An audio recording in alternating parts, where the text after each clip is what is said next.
Dói a gente saber que não vai ouvir mais a voz, não vai mais tocar a mão,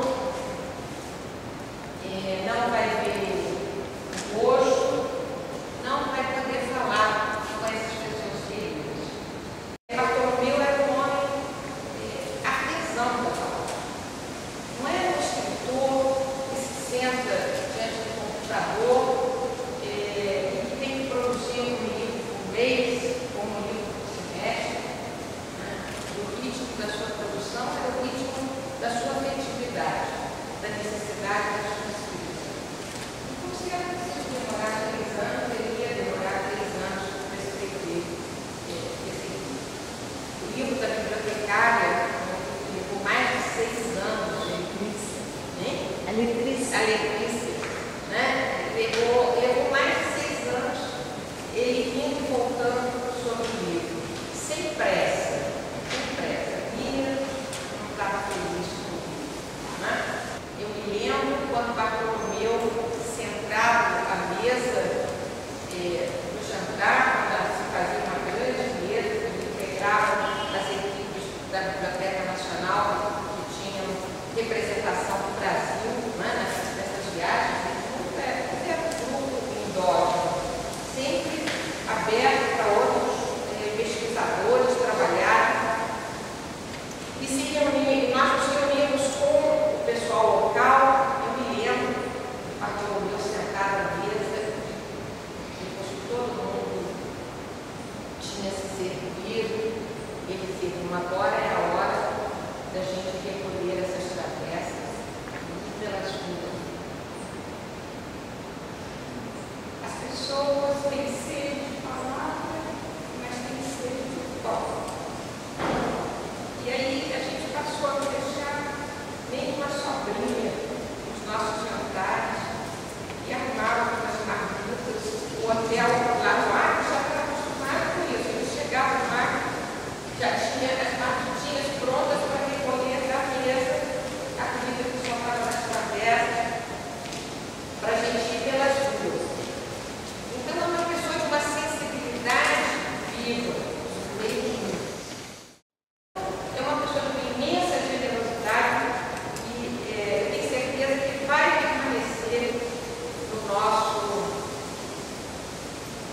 Nosso coração, e na nossa memória, nas nossas leituras.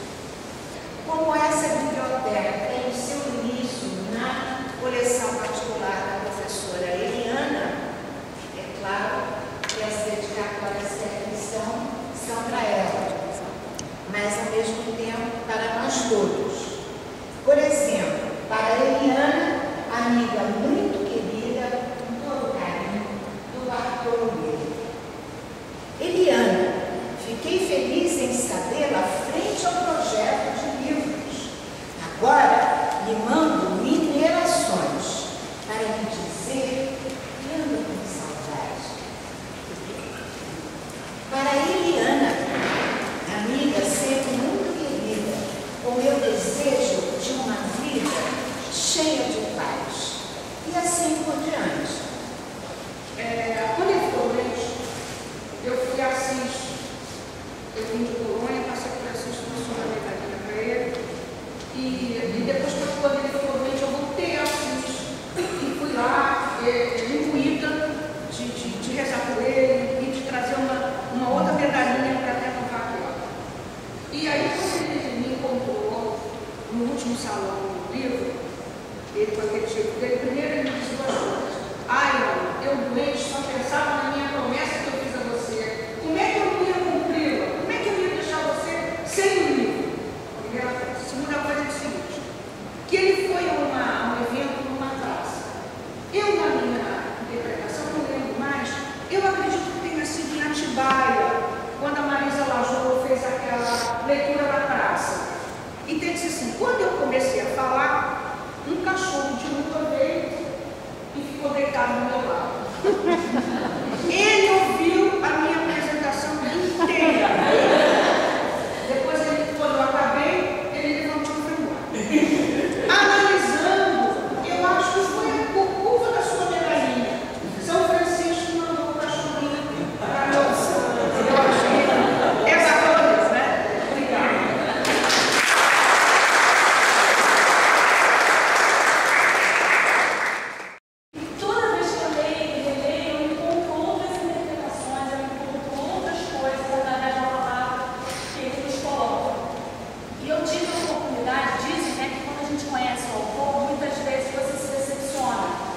para você ficar só nos livros.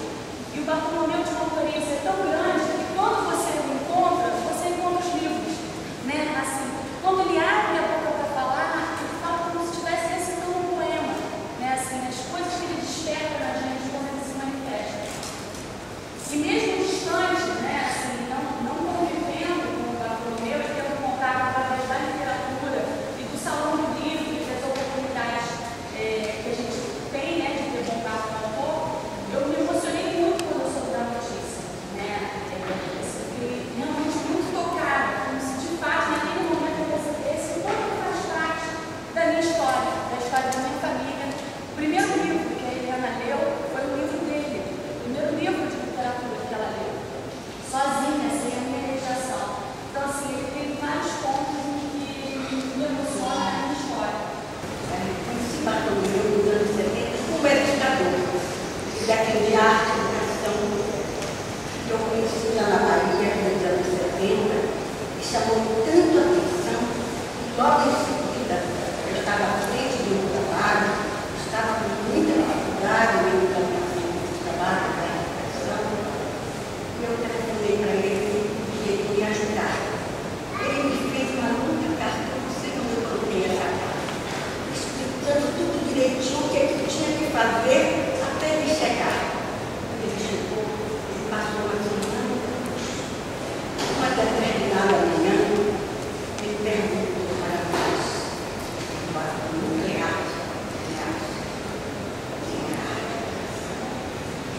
nós passamos uma semana, uma manhã inteira para responder a isso.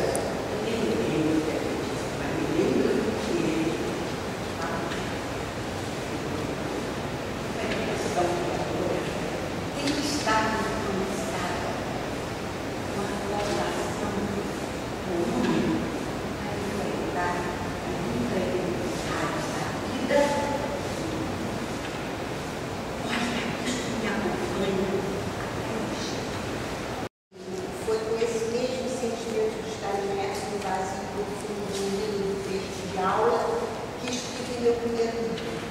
Ele é sobre a dolorosa morte do meu pai, que eu precisava tanto transformar em fantasia para poder lidar com ela. Deu certo. O livro até hoje alivia a minha ferida. E adivinha quem foi a primeira pessoa a me felicitar pela obra? Meu amigo Bartolomeu, que me mandou uma linda carta comparando meu texto à escrita de Cecília Meirelles. Mais que uma emoção, né? Foi uma emoção definidora do meu caminho. Ali estavam escritos ocultamente que eu tinha encontrado comigo. Vasculhando sofregamente as gavetas, achei apenas um pedaço da carta em que ele diz, aos poucos, com a paciência indispensável a todos que lidam com as palavras, Celso Cis vem realizando seu percurso, passando pelos meandros da reflexão sobre o próprio ato de criar, que lhe garante um texto de qualidade invejável. Essa generosidade de um escritor que já era renomado servirá de esteio para toda a minha vida, pode ter certeza. Termino meu livro dizendo, hoje meu pai foi ser natureza em outro lugar. Hoje meu amigo Bartolomeu foi ser poesia pura no infinito e virar constelação. Como Macunaíma, como Francisca Nóbrega, Glória Pondé, Henrique Jorge, também amigos e escritores queridos. E nós ficamos aqui com a nossa dor. Bartolomeu olhou para o motorista e falou assim, quanto tempo de viagem? Aí ele estava até com um bigodinho, uma gazela. Quanto tempo de viagem? Aí o motorista falou assim, umas 3 horas de tarde. Ele disse, essa viagem dura 2 horas. Quando der 2 horas, tem o meu relógio, seu pai, onde estiver, que eu vou falar.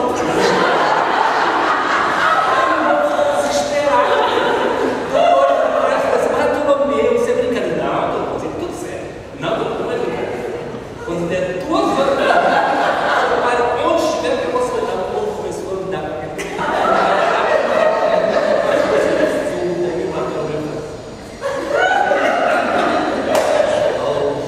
aí entrou em Dourados,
matou a saudade dela. Então, quando o Bartô fala de mãe, da ausência, do exílio, eu disse assim, cara, você está conversando comigo. E aí eu falei assim, eu espero encontrar-lo de novo.